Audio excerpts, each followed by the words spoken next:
À l'ère des technologies de pointe, il existe encore des personnes qui n'ont aucun contact avec le monde extérieur, qui n'ont jamais connu l'électricité ni entendu le son d'un téléphone. Bien que la vie moderne soit façonnée par Internet, les avions et le monde numérique, certaines tribus continuent de mener une existence isolée, autonome et mystérieuse, semblable à celle des premières communautés humaines.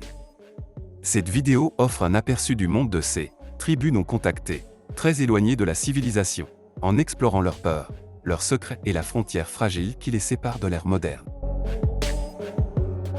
1. Tribu des Mashco-Piro. Notre première étape est la forêt amazonienne, un lieu qui conserve encore bien des mystères. La première tribu non contactée que nous allons explorer est celle des Mashco-Piro, qui vit dans le sud-est du Pérou, autour du parc national de Manu et dans la région de Madre de Dios. Bien que cette tribu ait été mentionnée dans des rapports d'exploration dès la fin du XIXe siècle, la rencontre moderne la plus marquante a eu lieu en 2024. Cependant, en raison de la déforestation et du changement climatique, ils ont commencé à apparaître de plus en plus fréquemment le long des berges des rivières au cours des dernières années. Dans la région de Monte Salvador, un groupe d'environ 50 individus a été aperçu pour la première fois dans un état aussi visible et concentré, et ces images ont largement été relayées par les médias internationaux. Les membres de la tribu sont souvent nus ou portent des vêtements rudimentaires faits de feuilles, et utilisent des armes traditionnelles telles que des arcs et des flèches. Pour survivre, ils dépendent de la pêche, de la cueillette de fruits et de la chasse au petit gibier. Ils manifestent à la fois de la curiosité et de la méfiance envers les étrangers, et ont parfois été observés en train d'adopter des gestes menaçants. Le gouvernement péruvien interdit strictement tout contact direct avec la tribu.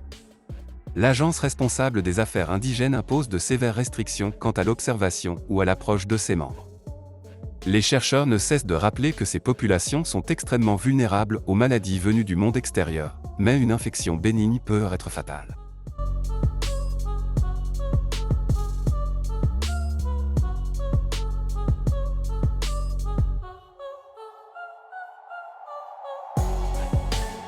Deux, la tribu des Sentinelaises. Une autre tribu non contactée est celle des Sentinelaises, connue pour son hostilité extrême envers le monde extérieur. Les Sentinelais vivent sur l'île de North Sentinel, qui fait partie des îles Andaman en Inde, et sont considérés comme l'une des communautés les plus isolées de la planète. Ils ne pratiquent pas l'agriculture, ne connaissent pas les technologies modernes et restent armés d'arcs et de lances traditionnelles. La tribu adopte une attitude stricte et défensive envers les étrangers, réagissant souvent de manière agressive à toute approche. En 2006, 2 pêcheurs ont été tués après avoir pénétré accidentellement sur leur territoire, et en 2018, le missionnaire américain John Allen Shaw a été mortellement attaqué alors qu'il tentait d'atteindre l'île illégalement. À la suite de ces incidents, le gouvernement indien a complètement interdit tout contact avec l'île et a interdit l'accès à l'espace aérien environnant. En 2025, un influenceur américain des médias sociaux a illégalement mis le pied sur l'île, l'a quitté sans rencontrer personne, puis a été arrêté par les autorités indiennes. Ces actions ont été largement condamnées, tant sur le plan juridique qu'éthique, car elles présentent de graves risques pour la santé et la sécurité de la tribu. Les Sentinelais sont l'un des rares groupes sur Terre à avoir préservé leur mode de vie traditionnel. Leur isolement n'est pas seulement une question de survie, mais aussi un élément précieux et fragile du patrimoine humain qui doit être respecté et protégé.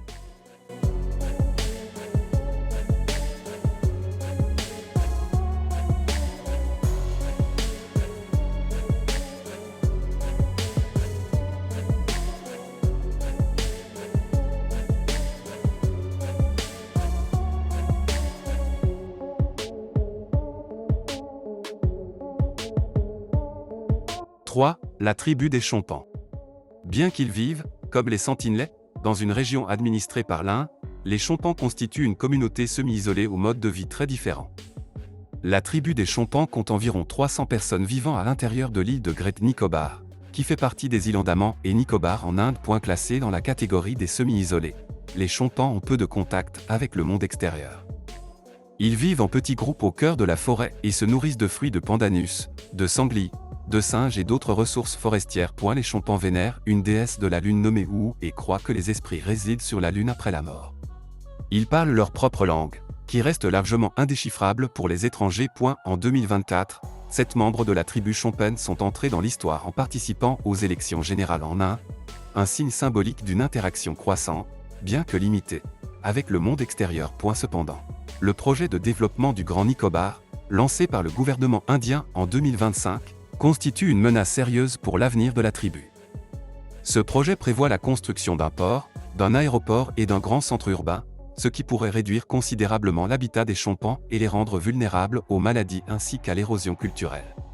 Les organisations internationales de défense des droits de l'homme ont averti que ce projet pourrait s'apparenter à un génocide culturel. Les Chompans sont l'une des dernières communautés à vivre en harmonie avec la nature tout en préservant leur héritage culturel.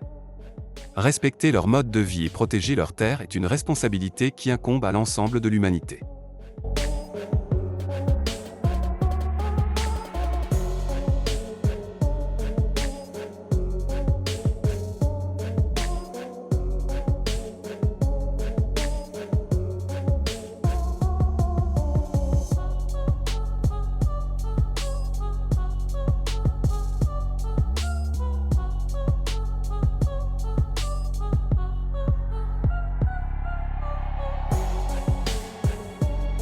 4. La tribu des Flécheros.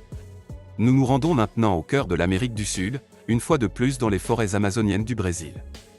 Les Flécheros vivent sur le territoire indigène de Val do Javari, dans l'ouest du Brésil, l'une des régions les plus reculées et isolées de la forêt amazonienne. Leur nom, qui signifie « archer » en portugais, vient du fait qu'ils utilisent des flèches empoisonnées et des sarbacanes en bambou contre les intrus. Les membres de la tribu survivent grâce à la chasse, à la cueillette et à une agriculture de subsistance. Ils se nourrissent de sangliers, de capybaras, de tapirs et de singes, et cultivent des produits tels que le manioc et les bananes. Ils vivent en groupe de 50 à 60 personnes dans des huttes traditionnelles appelées maloca, construites à partir de feuilles de palmier. Lors des cérémonies, ils portent des masques en écorce et se peignent le corps avec de la teinture rouge d'urucum. On sait peu de choses sur leur langue et leur origine ethnique, bien qu'il soit établi qu'ils parlent une langue différente de celle de leurs voisins, les Kanamari. En 2017, les Flécheros ont subi une attaque dévastatrice de la part de chercheurs d'or illégaux, qui a coûté la vie à une dizaine de membres de la tribu. Bien que le gouvernement brésilien ait officiellement reconnu et protégé ce groupe, les activités illégales dans la région continuent de menacer gravement leur sécurité. Les Flécheros vivent entièrement isolés du monde moderne et sont déterminés à préserver leur identité culturelle. Leur existence n'est pas seulement un héritage vivant de l'humanité, mais aussi un puissant rappel de la nécessité de réévaluer nos responsabilités éthiques. Ces voyages nous ont montré quelque chose de fondamental. Même à l'ère des technologies de pointe, il existe encore des communautés profondément liées à la nature, qui survivent avec des outils dits primitifs.